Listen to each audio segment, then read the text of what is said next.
অসমৰ জনগণক এটা শক্তিশালী বাৰ্তা দিয়া যে আমি 2026 চনৰ বিধানসভা নিৰ্বাচনটো ঐক্যবদ্ধভাৱে যুঁজিব খুজিছোঁ। আৰু আজি ইতিমধ্যে সকলো বক্তাই কথা কৈছে যে ঐক্যবদ্ধভাৱে যুঁজাৰ সিদ্ধান্ত হৈছে আৰু 26ত বিজেপিক অসমৰ মাটিৰ পৰা উৎখাত কৰাৰ যিটো লক্ষ্য, সেই লক্ষ্যটো আমি উপনীত হ'ব পাৰিম। অসমৰ জনগণকো আহ্বান কৰা হৈছে যে এইখন যুঁজ এবাৰ বিৰোধী ৰাজনৈতিক দলসমূহ ঐক্যবদ্ধ হোৱাৰ উপৰিও সকলো ৰাইজে ঐক্যবদ্ধভাৱে বিজেপিৰ বিৰুদ্ধে মাৰ বান্ধি থিয় হ'ব লাগিব। কাৰণ যুঁজখন সাধাৰণ জনগণৰ লগত বিজেপি বা শাসকীয় পক্ষৰ।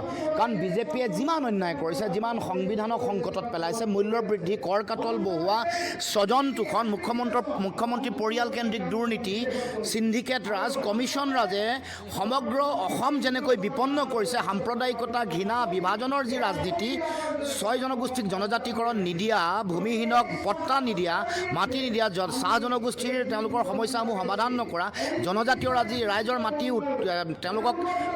তেওঁলোকৰ পৰা লৈ বহুজাতিক কোম্পানীক দিয়া, এই সকলো কথাৰ বিৰুদ্ধে এইবাৰ সকলোৰে ঐক্যবদ্ধ সিদ্ধান্ত।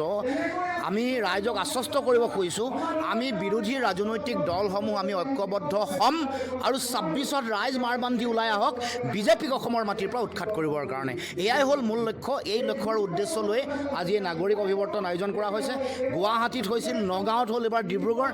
আৰু নাগৰিকসকল, অসমৰ আন সমাজ, কৃষক, শ্ৰমিক, ব্যৱসায়ী, হালোৱা, সজোৱা, সাংবাদিক বন্ধুসকল, সকলোৰে যিটো দায়িত্ব আছে গণতন্ত্ৰ ৰক্ষা কৰা, দেশৰ সংবিধান ৰক্ষা কৰা, ন্যায়পালিকাৰ স্বতন্ত্ৰতা ৰক্ষা কৰা আৰু বিজেপিয়ে আৰম্ভ কৰা সাম্প্ৰদায়িক ৰাজনীতি, ভুৱা উন্নয়নৰ যি প্ৰতিচ্ছবি দি মানুহক কৰ কাটল বহাই জ্বলা কলা খুৱাইছে, তাৰ বিৰুদ্ধে ঐক্যবদ্ধ কৰাত, সংঘবদ্ধ কৰাত সকলোৰে গুৰুত্বপূৰ্ণ ভূমিকা মই ভাবোঁ থাকিব লাগিব। এই আহ্বানকে আজিৰ গণ অভিৱৰ্তনৰ পৰা দিয়া গৈছে।